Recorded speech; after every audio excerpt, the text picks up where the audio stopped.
standards, right education system. I'm the former Frankie. But the Northwest Pass, we really need somebody different. Your career, you're used to winning. Life, it was everything to us. 7 or 8 weeks of two-a-days. They really made me appreciate We're allowed to win. when it's coming in and we'll be shooting the whole time. Let's go back real quick to the Enid Walk of Fame. Of course, we have training in confined space. Legitimate maybe to know a little more. A good safety tip on that, Steve. Putting a hat on and getting out there and doing the job. The television model that you watched growing up. Houston, this is the International Space Station. City Connections begins right now. Hello again and welcome to City Connections. I'm Steve Kime with the City of Enid. My special guest today came all the way up from Oklahoma City with the Oklahoma, you see the title right there, the Oklahoma Forestry Services, Mark Bays from the office came up. Mark, welcome to Enid and welcome to the Enid Television Network studio. I see the branding words with us is manage and to protect. Tell us what the Oklahoma Forestry Service is all about. We'll talk about your role in just a minute, but overall, what is the Forestry Service all about? Oklahoma Forestry Services has been around since 1925, and our main mission is to conserve, protect, and enhance the natural systems and the forested woodlands and all those natural places that we have just all across the state. Some of the early projects that we were involved in, if you can think back in the 20s, is the Dust Bowl days. That's right. So we began growing seedlings to help with some of those conservation projects to plant in shelter belts and windrows, and a lot of those are still in place even around Enid up here. You can just drive the countryside and see all these shelter belts and wind blocks and everything that were planted back in the 20s and 30s. You can drive along 412 or just really any county road or in the area here in northwestern Oklahoma or north central Oklahoma, and you'll see this farmhouse that's, who knows how long it's been there, but you'll see a row of big cedars or something on the north side, because they're trying to keep that cold north wind off of that. So it's good to see that windbreak. That's perfect. Well, your role is the urban forestry coordinator, along with a variety of other things. So just tell us a little bit about your role and what would be a typical day for Mark Bays. Yeah. Well, there's one of me in the state, and there's over 500 cities and towns that we have all across the state. So I have the wonderful opportunity to travel the state and help cities, towns, communities, neighborhoods take a closer look at the trees that they have and kind of help guide them through the process to make sure they do everything necessary to keep those trees alive and healthy. I can work with developers. So if you have a developer that's going into an area and they're wanting to build a home or a series of homes, those kinds of things, I can guide them through the process to where, that footprint that they're creating, it will have only a smaller impact on the natural system in that area. So tree preservation is one thing that I get to do. Work with cities, towns, communities on tree planting projects. Everybody wants to plant trees, so that's one of my roles, is helping them plant trees. Later on in our visit today, we'll talk a little bit more about planting trees, the right areas, closer to your home, not close to your home, things of that in just a moment. But you touched on preservation.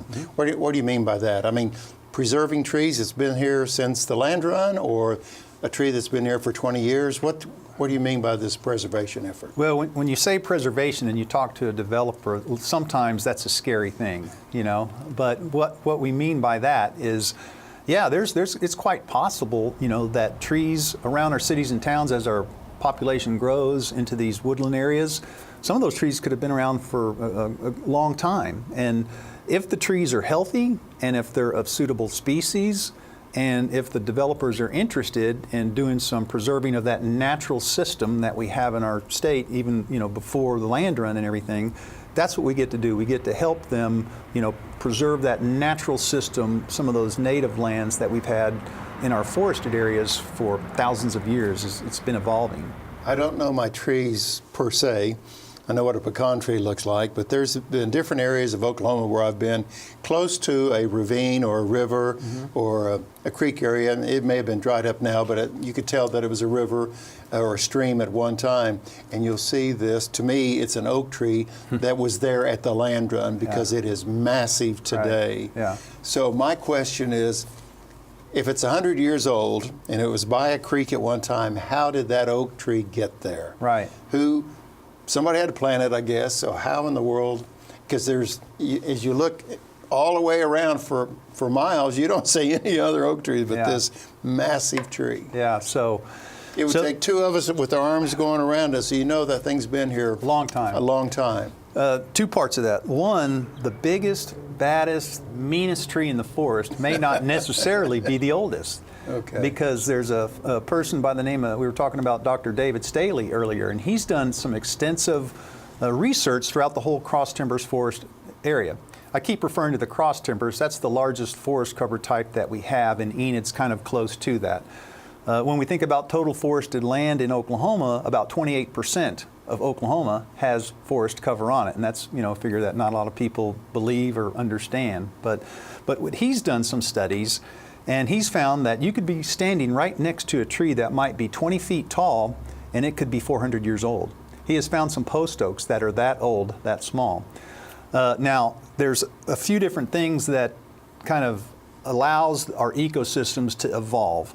One of it's climate, so you have to look at the climate, the precipitation, and how hot it gets, how cold it gets. Sure. You have to look at the geology of the area. It's all about the soils. And then you look at the human and animal interaction with that natural system. So how that one acorn might have got out there in the middle of nowhere, it could have been flooded down the ravine. It could have been an early settler saying, I want a tree here. It could have been a squirrel. There's a lot of different ways that trees and plant communities evolve and grow. Yeah. It's interesting because this particular tree is probably, if I take a football field, it's probably 50 yards from where this creek goes through. Right. So it's at least in the neighborhood, so maybe it could have floated down the creek at one time. We were talking earlier about Arbor Day and the Arbor Day Foundation and planting trees and so forth. It seems like the state of Oklahoma has emphasis in March. Other states, emphasis in April. The U.S. government's Arbor Day festivities could be April as well. Why is it the March and Aprils of the calendar year, the emphasis on Arbor Day and things of this nature? The reason I ask is I've always been told that best time to plant a tree is before winter, in the fall. Yeah. And here we are in spring when things are coming to life. So that's a long question. I'm just curious why Arbor Day is the March and April on our calendars. Well, the best time to plant a tree was 20 years ago. So the second best time is today. But the whole idea of planting trees on the prairie goes back to 1872, and that's with J. Sterling Morton. And he just wanted a time when people could get out and plant trees, and so the first Arbor Day happened April 10th, 1872. And so that was a good planting season, a good time for them. In Oklahoma, you're right. Fall is a great time to plant trees. And the reason for that is the root system on those trees will continue to grow, even though they're dormant through the winter, and then they can become more established to survive our hot summer months and everything. So this whole idea of Arbor Week, Arbor Day began to spread and grow, and now each state picks a time of the year, whether it's a day, whether it's a week. I think one state has Arbor Month, and so they've just picked a time where it's okay to be planting trees and where people can be out and wanting to get out and plant trees. You mentioned this Mr. Morton. Yep. He came from the East Coast, and if he ended up in Nebraska, there's a good chance that he's saying, where's all the trees? That's exactly the story in the history that happened because of that. And part of him wanted to bring, some of that East Coast tree and forest cover with him. And so some of the stories from that very first Arbor Day that was celebrated said that they may have planted as many as 1 million trees throughout Nebraska that day. Yeah. Our special guest today on City Connections is Mark Bays from Oklahoma City. Mark is with the Oklahoma Forestry Services. And Mark, from time to time we hear Enid, Oklahoma, along with 20-some other communities and 2 military bases, have this recognition as Tree City. Yeah. Tree City, USA may be the formal title. Right. We know that Vance Air Force Base is one of those 2 bases that has that designation. First off, what is Tree City? And then we'll talk a little bit on how to achieve that. Yeah. Because people hear from time to time, well, Enid's been recognized as another Tree City again. Right. Well, this whole idea of recognizing cities and towns and communities, that all started probably in the early 70s. So in 1976, the Tree City USA program began at the Arbor Day Foundation. The Arbor Day Foundation promotes the ideas of J. Sterling Morton, and it's this national nonprofit. They started in 1972. And so what they wanted to do is they wanted to recognize cities and towns that actually were doing something in caring for their trees. In Oklahoma, we have about 43% of people in Oklahoma live in one of those 23 communities that are recognized as a Tree City USA. Vance Air Force Base, they've been recognized for 25 years in a row now as a Tree City USA. Good environmental program up there. City of Enid, this is their 10th year celebrating as a Tree City USA. Well, I know during our city council meetings from time to time each year, we'll make a proclamation announcement, or there's some type of announcement in regard to Enid being another tree city. With your experience across the state, there's only one of you, and what'd you say, 500? 500 and something, close to 600 towns across, okay. Yeah. Okay. What would you recommend, say someone from the Enid schools or even the area schools watching this interview, or communities watching this interview, and they say, well, Mark, I have no idea what we could do. Are there any activities that you recommend for schools or communities to get in the spirit of this Arbor Day, Arbor Week, Arbor Month? Yeah. What can they do to get excited about trees? Well, they can certainly contact our office, and we do have an education coordinator that we have that works with teachers and instructors all across the state. There's a program called Project Learning Tree, and teachers can develop some classroom curriculum that helps communicate the value of trees. And it's not only science-based. There's some art that they could do, a lot of different things that we can help teachers think about classroom activities that can engage their students about trees and forest lands and that sort of thing. It's really hard with, we do have field offices spread across the state, so we do have some local foresters that may come out and help.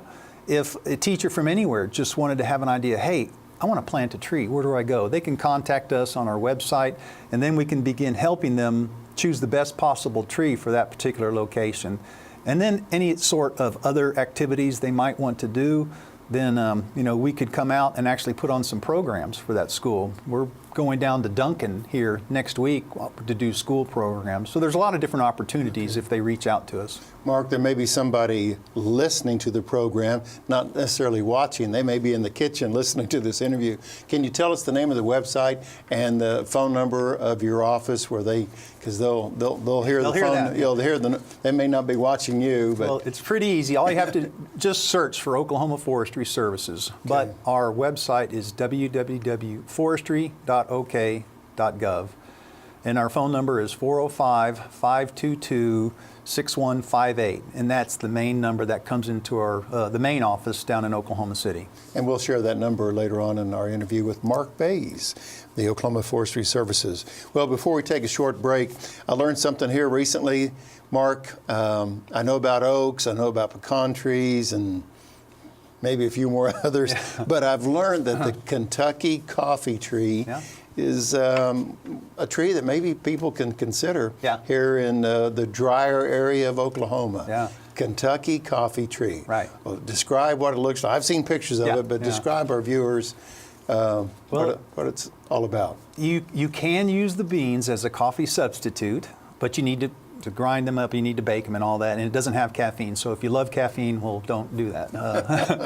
But it's not a native tree, but it was planted for that very reason with some of the early settlers. And coffees. And so now it's expanded into where you can see it out in the wild, and so it is becoming naturalized.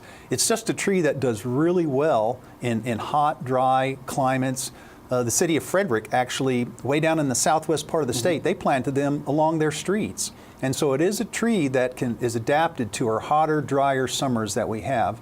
It is a male and female tree.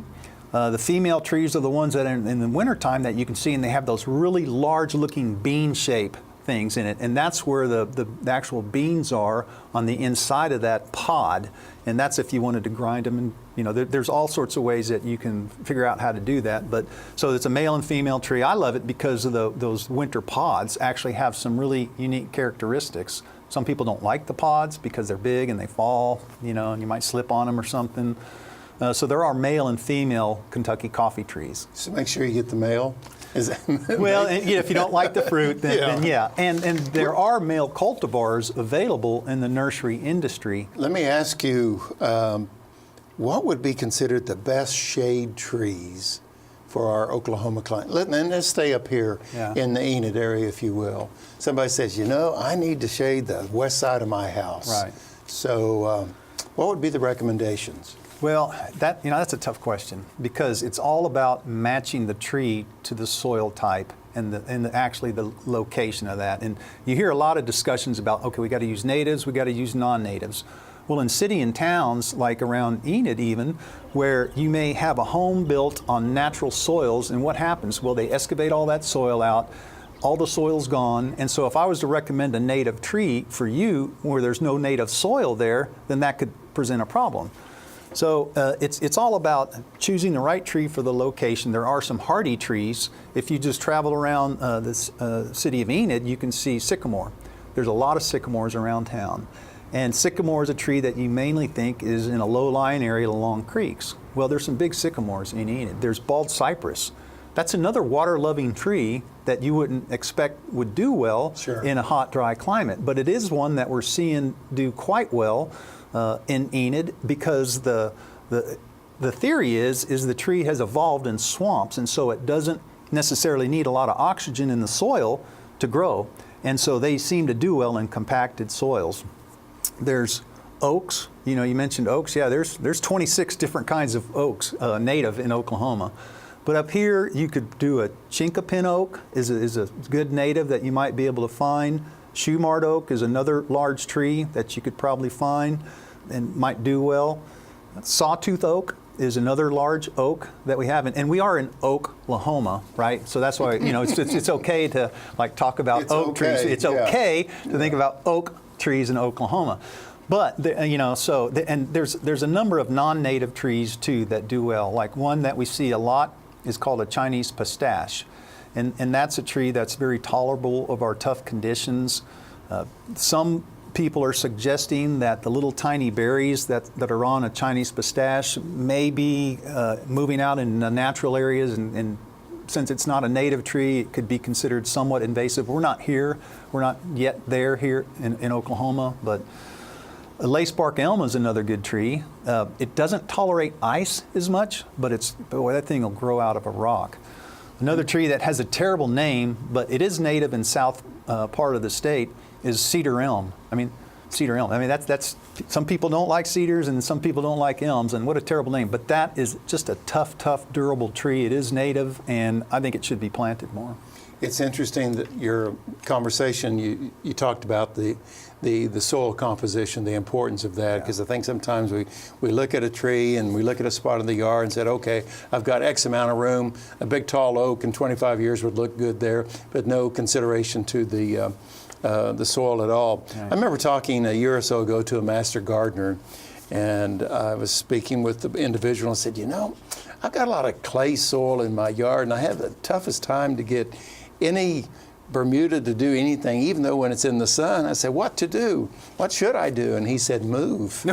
Yeah, that's one option. Right. And I wasn't thinking that was, but he said in this clay soil, sometimes it's very difficult for things to get going. Yep. So, well, thank you for that rundown on the trees. Our special guest today on City Connections, Mark Bays from the Oklahoma Forestry Services, and we'll have more with Mark right after this. Thanks for staying with us on City Connections.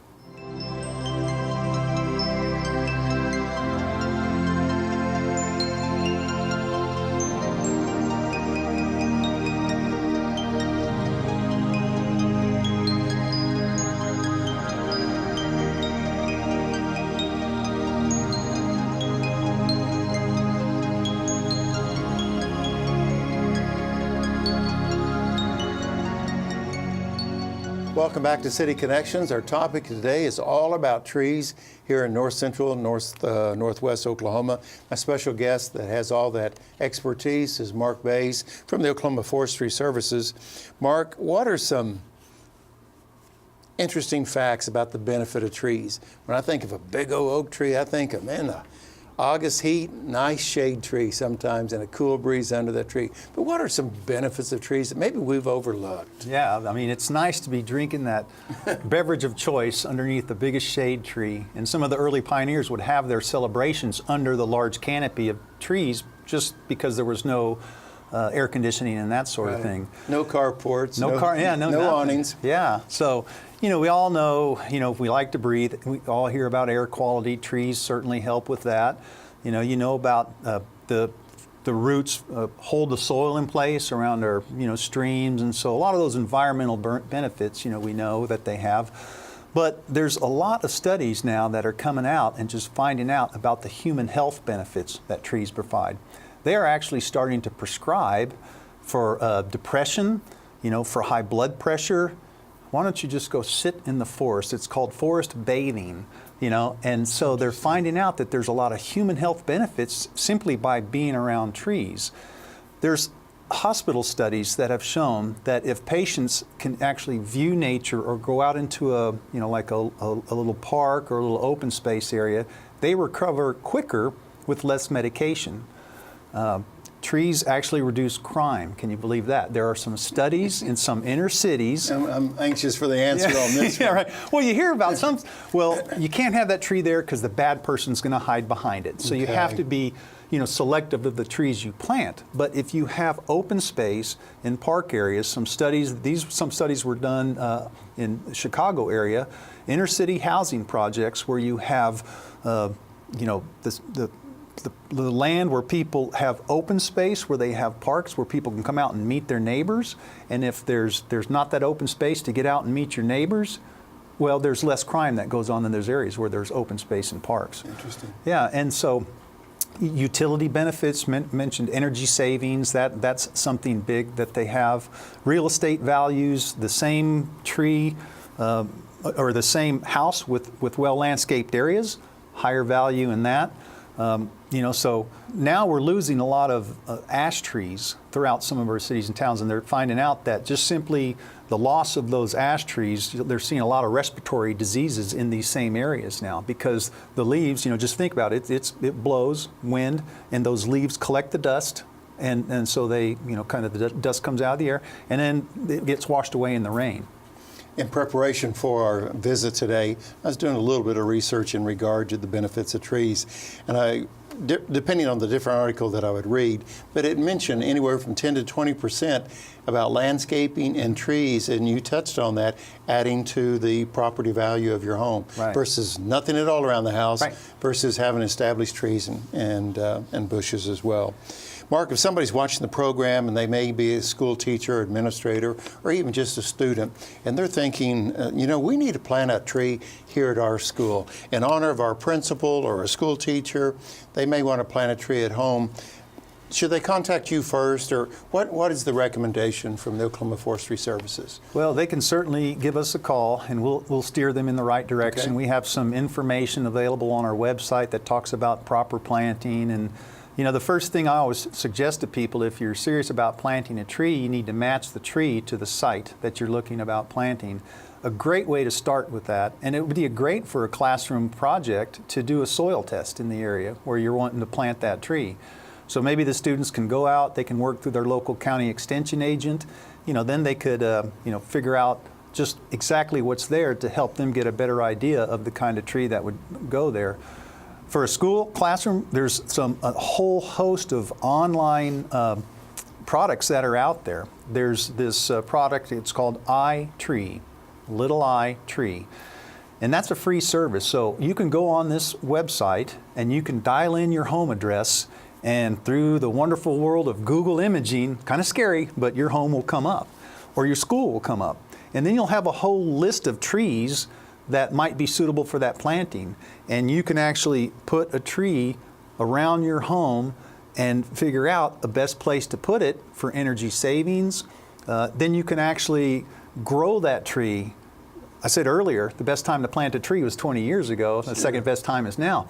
So often we don't think that far in advance. So that tree that may get 50 feet tall and 40 foot wide at maturity, we can use that program to do a growth modeling of that tree and watch it grow through time. So it might look good, 4 feet tall in your front yard or next to, the school or something, but in 20 years it's going to present more of a problem. So think about it long term. Use the resources that are out there. We certainly, would be happy to help and help guide people in the right direction when it comes to that. County extension agents and, on occasion, use your local sources, your different nurseries. They'll certainly have some advice to provide as well. Well, Enid is definitely blessed with several master gardeners and also with the OSU Extension Director's office here in Enid area. Helps a great deal. Speaking of that 4-foot tree, my wife and I are proud owners of a 4-foot tall pine tree. Yeah. And we picked that tree up free at the State Fair in Oklahoma City a few years ago. Right. And it was every bit this tall, and it's doing well in this height, which says that got a free tree. And my wife said, well, we'll find a place. We have a big enough yard to find the right place for this tree. Does the Oklahoma Forestry Services provide free trees, or was that one of your projects at the State Fair? Yeah, Did I get one of your trees? Yes, you did. Thank you. Thankfully, it's doing here. well. It's doing well. Well, that's a project that probably OG&E, we've been a long-standing partner with Oklahoma Gas and Electric Company, and a lot of times we'll have seedlings, young pine trees. It was a loblolly pine is probably what it was if you got it at the State Fair. And so we do provide these trees on occasion for some environmental conservation type messaging. And so OG&E has been doing that at the, down at the State Fair for a great number of years. Sometimes we partner with them and kind of have a shared booth. So we're there handing out some of these seedlings. But that's really sponsored by OG&E. Okay. Well, I've lost track when we picked up our free tree, but just make a full report to the powers that be. The one tree is doing really well. Right. We're, one of these days we'll be decorating it as a Christmas tree, that's sure.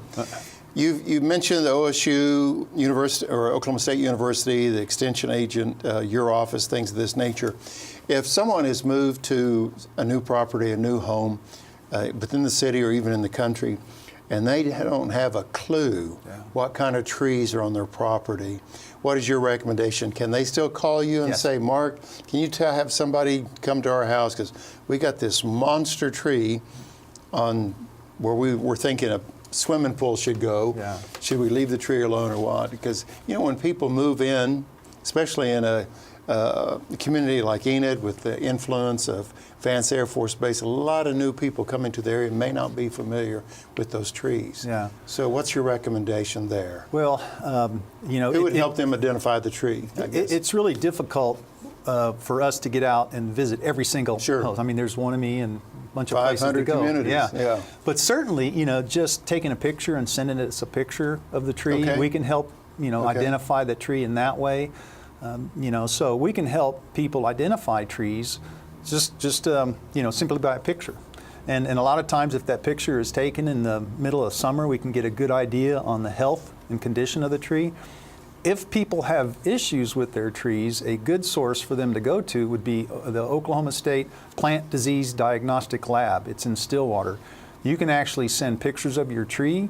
You can send samples of your tree if you're concerned that it has any kind of pest or insect, disease problem or anything, and you can send it to them and they can help culture out if there isn't any kind of problem that's going on with that tree. Okay, speaking of problems, as you were sharing that, I just had this thought about Dutch elm, if I'm even right on the term. And I've lived in Oklahoma most of my life, not all the years, but most of them. And I remember at a time, I've lost track of which decade it was, but there was all these elm trees dying. Right. Is that in the history? Is that behind us now, or do those trees still exist? And tell us about, I think it was Dutch elm. Yes, Dutch elm disease. It came in and it impacted a lot of the elm trees that were planted. It's a number of different ways that it can move. It could go through the roots, and that's where a lot of the, up in the north and northeast part of the country, we had these whole communities that planted American elm, tree after tree after tree down their, the same block. And so when this disease moved in, it's a fungus that's spread by a beetle. And so the beetles chew on the tree, that fungus moves into the tree, and then it just shuts everything down inside the tree. It can move through the root system, but it's that beetle that flies off and kind of spreads it that way. it has wiped out quite a number of American elms just all across the country. We have Dutch elm disease in Oklahoma, and so you have to watch your tree in that sense. There are some elm trees that are out there that have been shown to have a strong resistance to Dutch elm disease, and those are being reintroduced into the landscaping and horticulture community. Princeton elm is one that we see, we're starting to see more of in the nursery. So these wonderful vase-shaped elm trees and everything, it's just nice to see that there are some disease-resistant varieties that are being reintroduced into the landscaping community. For so long, you just heard about Dutch elm, and there seemed to be such a negative connotation with an elm tree. Yeah. Oh no, stay away from the elm tree because you're going to lose it. Right. Change gears here a little bit, Mark.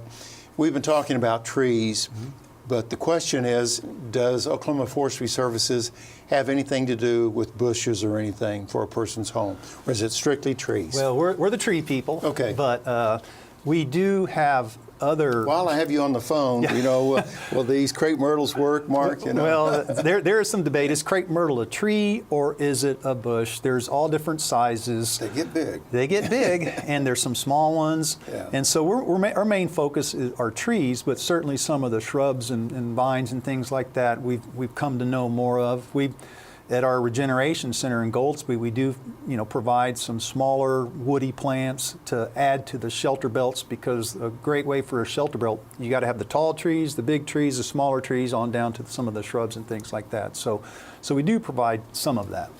Mark, I've heard some individuals through the years share with me a story that when a grandparent passed away, or say a father or mother passed away, that the family went and selected a tree, and they would plant it in a park, or they'd plant it on their home property, but they would plant it in honor, in memory of a family person. Does that still exist today, or does the Oklahoma Forestry Services have anything to do with that, or is there any recommendations? Because people said, well, we're going to plant this tree. 25 years from now, we'll know that was Grandpa's tree kind of deal.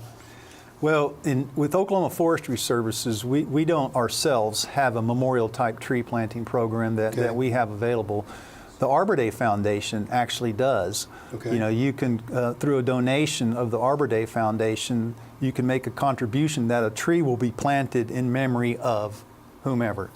Now, it may not be in a park setting where you know exactly where that tree is, so that may be the issue for some people. We would like to plant it in this park. There are some cities and towns that will do some of that. That's a city by city, town by town issue. There's some cards, some Christmas cards producers that will, you can just do a search to say memorial type tree planting, and you'll see there's several of them out there. If you buy our product, we'll have a tree planted in your honor.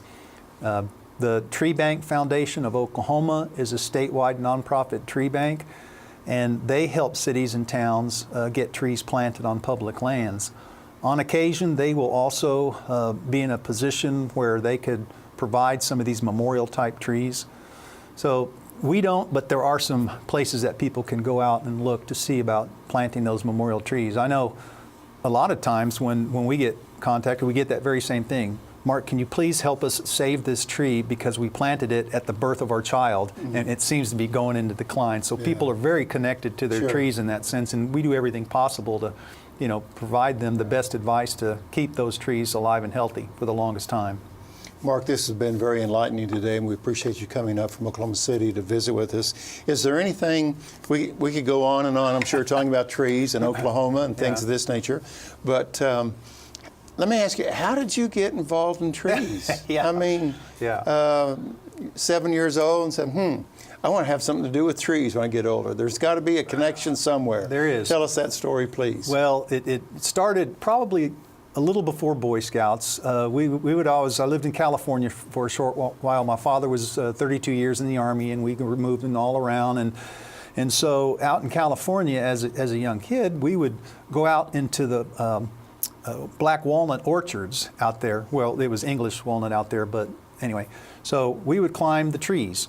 And we would climb the trees, and I always got to the top of the tree, and we'd have walnut fights. And so everybody had to throw the walnut up high, but all I had to do was toss the walnut down at them, and I made it easy. So I had a love of trees even as a kid, climbing them.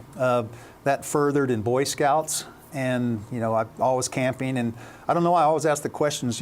I could notice that there were different trees out there, and I'd ask my scoutmaster, hey, why is this tree here and this tree's over here? So I started just thinking about nature and wanting to have a greater understanding of how everything fit together. And so that led me to high school. And at high school, it was, you take all those aptitude tests and you think about what you might want to do later on in life. And so it was working outdoors with my hands, thinking of nature came through. So I thought of wildlife management, forestry, or marine biology. Those are the three things. I decided forestry because forestry, I'm working with the wildlife and everything in that sense. Sure. So I'm getting the best of both. And speaking of California, you're out there with a couple great forests. Oh, yeah. In Northern California, you got the huge redwoods, or what are the names? Giant sequoias and the redwoods. Sequoias, and some of those sequoias are named after presidents, right? Correct. There's General Grant tree that's humongous, and the list goes on. Yeah. So, and my just might add, my younger brother, who was also climbing the trees with us during that same summer and everything out there. The second year we were out there, he climbed a tree and he fell out of it and broke his arm first part of summer. I didn't fall out of the tree. End of summer, he gets his cast off. I go, let's go climb that tree again. Come on, you can't let that tree win. He goes, okay. So we went out there. He climbed. He fell again, broke his arm again. So he went into computers. And so he didn't go into forestry like I did. And he no longer receives advice or recommendations from his older brother. From his older brother. Mark, as we close our visit out today, tell us again how folks can contact your office. What's the best way? Give us a website. The best way to contact the state office, which is in Oklahoma City, is on our website, www.forestry.ok.gov. Or they can call us, our main number that comes into our line, 405-522-6158. And that's not only about getting in touch with me, that's about all the services that forestry provides. We talked about, the seedling regeneration center that we have for conservation seedlings, but we have foresters. If you're a landowner and you have a wooded area and you want to learn more about how you can manage that, whether it's pecans or whether it's the forest health or attracting more wildlife to it, we have foresters just scattered all across the state that could help come out and give you some ideas on what you need to do some prescription management to improve the condition of the forest that you have. Mark, we're always looking for topics and individuals that can share their expertise with us. Thank you very much. You did a great job today. We're so enlightened. And I just wanted you to give that full report on that little pine tree. It's still going. That's good. It's still going. So thanks for being here today. And thank you for joining us today on City Connections. Mark Bays, my special guest from the Oklahoma Forestry Services out of Oklahoma City. Hope you enjoyed our program today, and give it some thought around March and April, and of course in the fall when you're tree planting, the importance of trees that have in our state of Oklahoma and also in the Enid community. Thanks again for watching. Until next time, make it a great day. Thanks, everyone.